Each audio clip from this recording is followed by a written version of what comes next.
How about yesterday, everybody? Yeah. I walked around all day yesterday like I was in a dream. I kept trying to wake up. It was just so amazing that after so many decades of fighting and so many people sacrificing so much.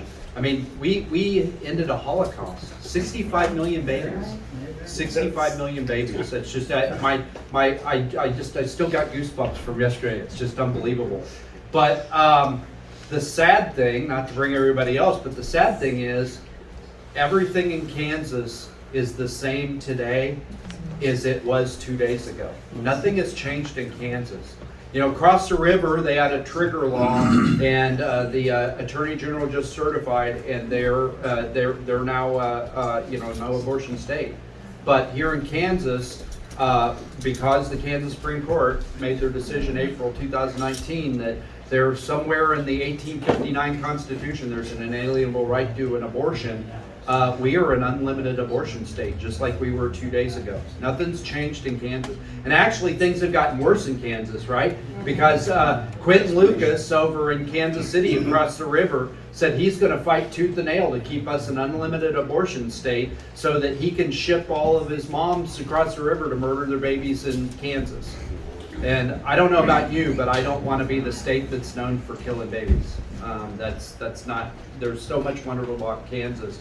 I don't want to carry around that black mark for our state. So the value of the both amendment is on the ballot on August 2nd. And a lot of folks that were right there in the trenches along with me and along with you fighting for the decision that we got yesterday are still confused. And rightly so, because it's a complicated issue. The value of the both amendment, all the value of the both amendment does is nullify that Kansas Supreme Court decision from April 2019 and take us back to the time before there was this inexplicable, inalienable right to an abortion. Takes us back to the time when you, through us, your legislators, had the right to regulate the abortion industry. I've been on Facebook all day. I'm sorry. Melinda's my campaign manager, so I'm sorry. I've been in the comment sections on Facebook for the last day, and there, I hear a lot of things from allies of pro-life and a lot of things from pro-abortionists that just are not true. On the pro-abortion side, they say, well, there's already regulations against abortion. Yes, there were 21 laws on the books.